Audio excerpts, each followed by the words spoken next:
სოლიდარობა და თავისუფლებას ინდისის და პოლიტიკურ პატიმრებს.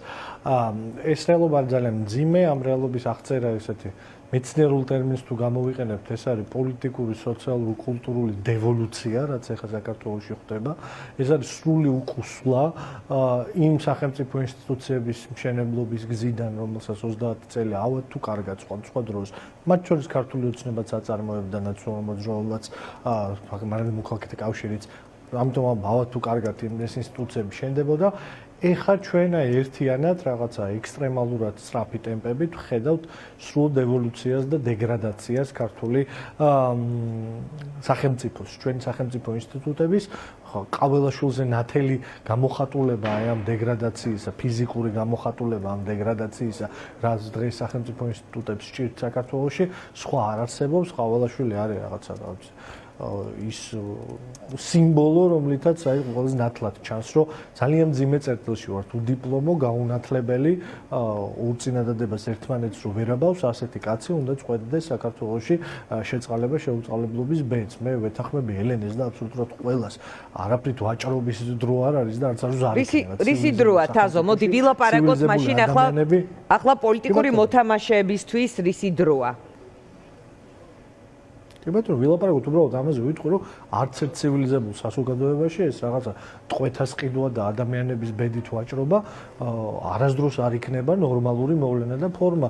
რაუდენ არ უნდა ოცნებობდეს ამაზე ივანიშვილი და რაუდენ არ უნდა გავდეს ის პროცესი, რომელშიც ახლა ჩვენ ვართ, აი ამას, ადამიანების ბედით ვაჭრობას და ამითი რაღაცა პოლიტიკური სტაბილურობის მოპოვებას, რომელსაც სინამდვილეში რომლის საჭიროებას რეალურად ქართულ ოცნებას აქვს. ზოგადად ამ სახელმწიფოს აქვს, ჩვენი მოქალაქეებს აქვს ამ სტაბილურობის მოთხოვნილება, მაგრამ ამ ფორმით ეს არ მიიღწევა.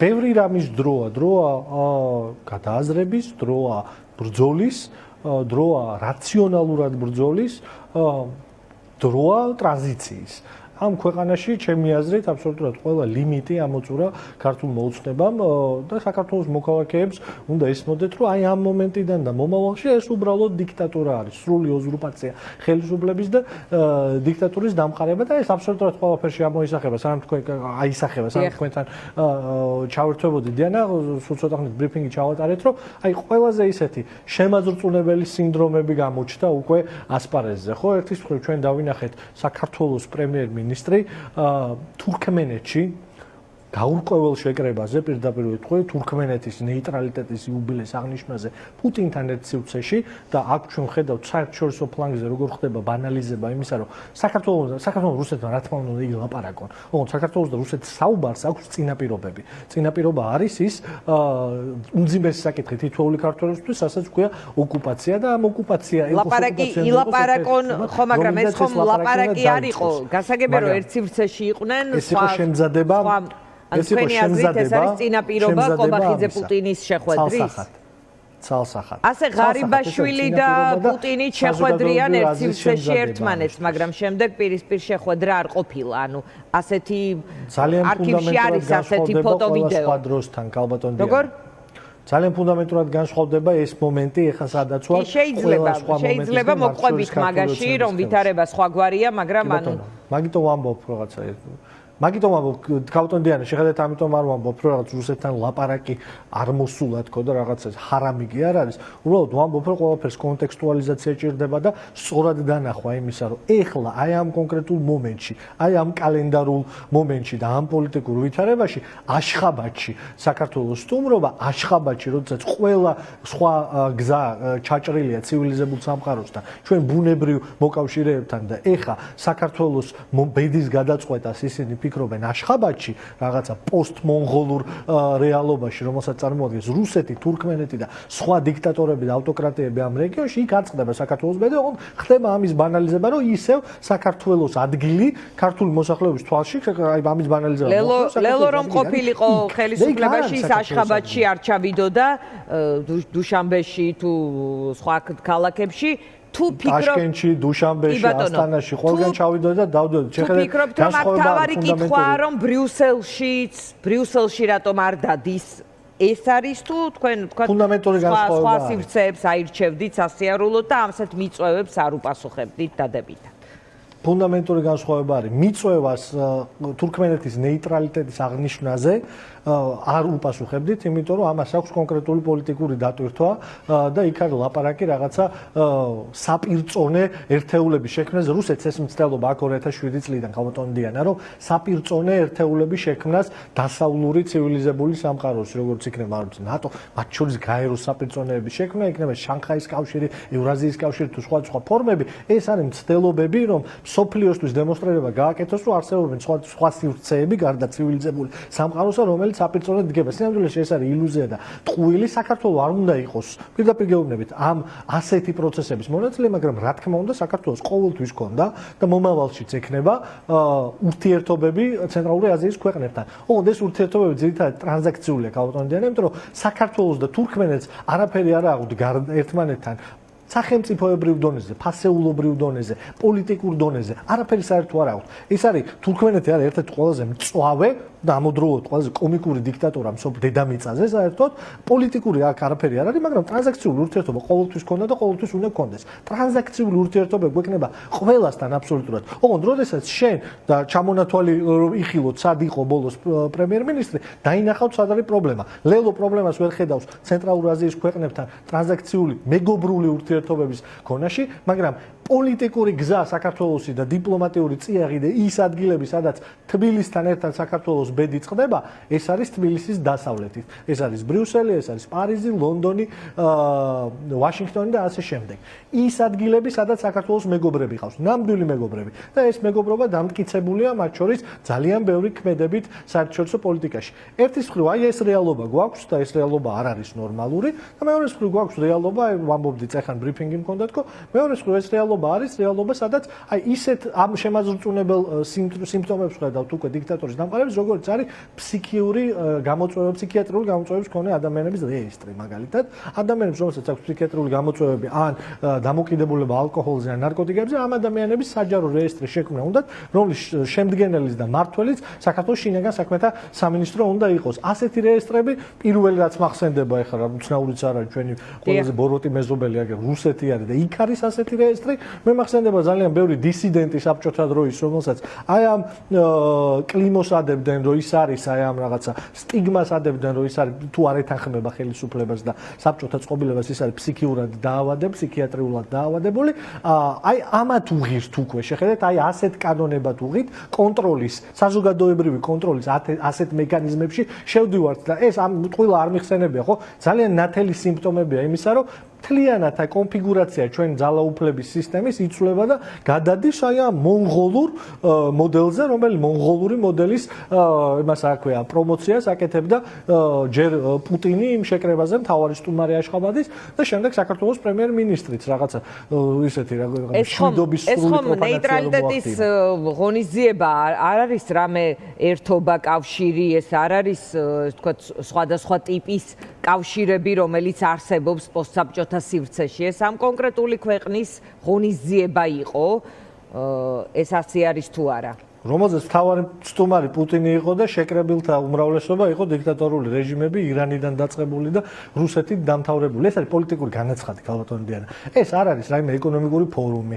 ან ეს არ არის ორმხრივი ვიზიტი, სადაც კიდევ ერთხელ ვიმეორებ, თუ ჩადიხარ თურქმენეთში, როდესაც ჩადიხარ ასეთ შეკრებაზე, სადაც თურქმენეთში, თურქმენეთში ჩასვლა ნიშნავს, რომ აუცილებლად ნეიტრალიტეტისკენ წავა აქ ხელისუფლება. ამას გულისხმობთ?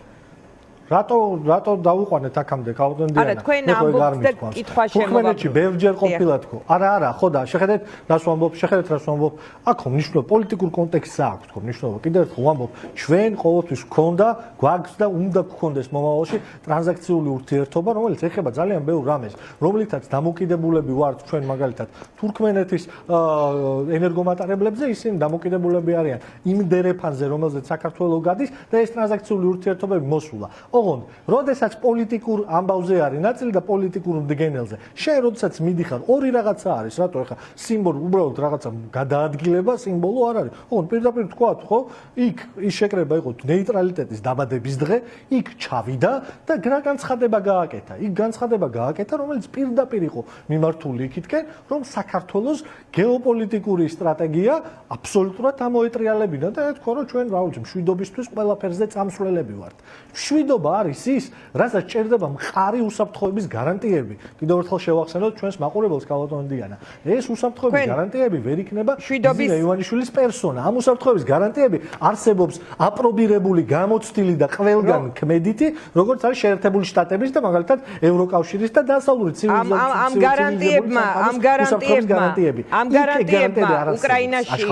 ამ გარანტიებმა უკრაინაში რუსეთის შეჭრა ან აიცილა თავიდან ან შეაჩერა?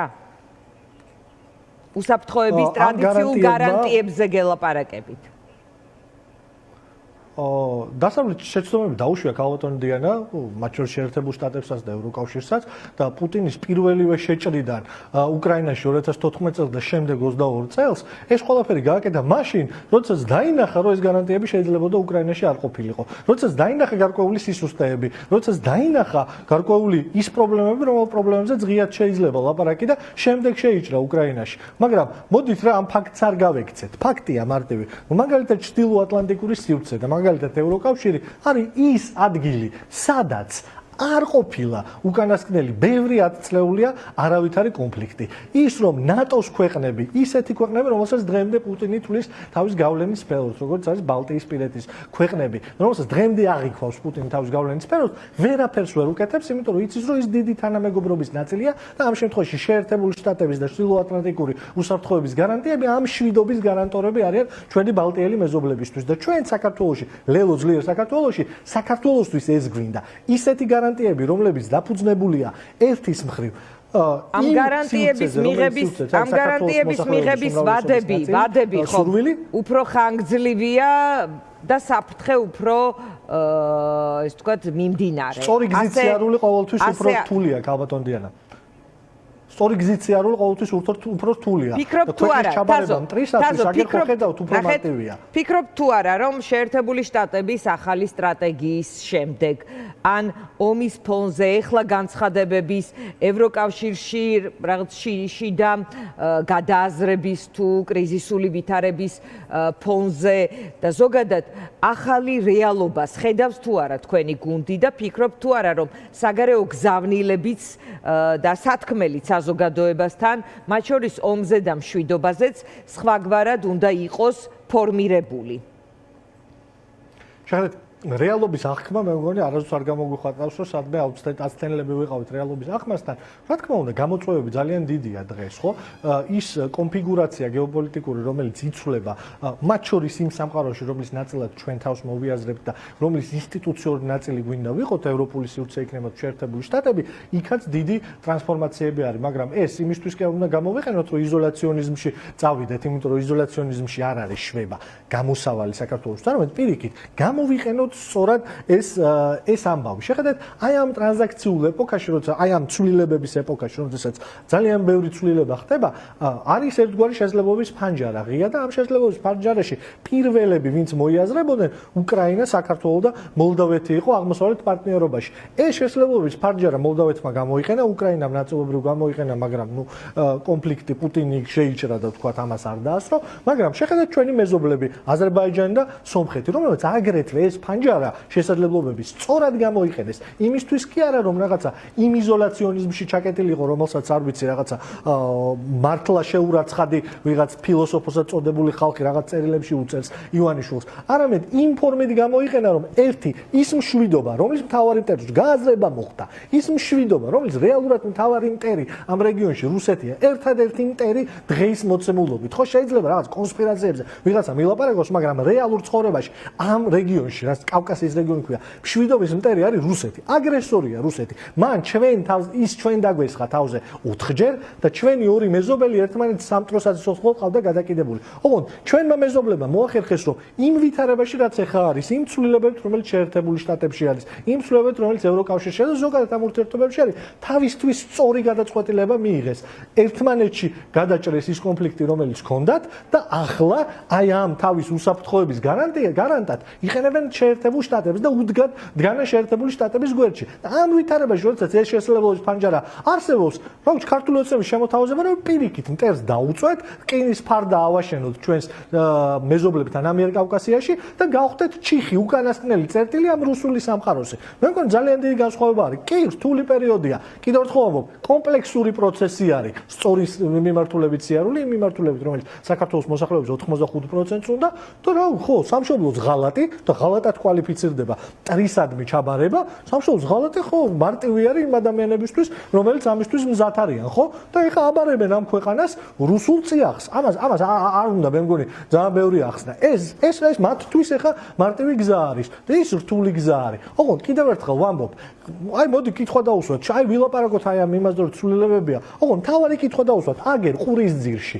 საქართველოს სამხრეთით, ორი ჩვენი მოძმე ქვეყანა. როგორ მოახერხეს, რომელიც ბევრად უფრო ახლოს იყვნენ რუსეთთან და ოდეკაბეს წევრები არიან, ხო? რუსული წიაღში ბევრად უფრო დიდი ხანი დარჩნენ, ვიდრე საქართველო იყო.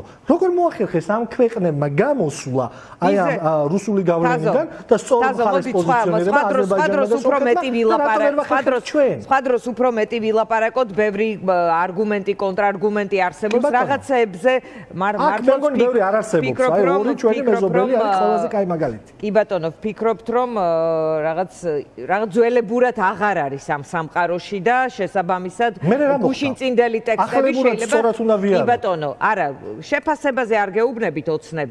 ზოგადად გუშინწინდელი ტექსტები შეიძლება დღესდღეობით რელევანტური იყოს. მადლობა თაზო დათუნაშვილი. ხალბატონ დიანა, დღევანდელი მაგალითი მომყავს, ამიტომ დღევანდელი მაგალითი მომყავს და არა წარსულის მაგალითი. დღევანდელი ჩვენი ორი მეზობელი, სომხეთი და აზერბაიჯანი. და რაკნეს და განთავისუფლდნენ რუსული გავლენებისგან, აღარ გვაქვს დრო პროდიუსერი მეჩხუბება, მადლობა თაზო ვილაპარაკეთ. შტატები არის. აი ეს ქნეს. რეკლამის შემდეგ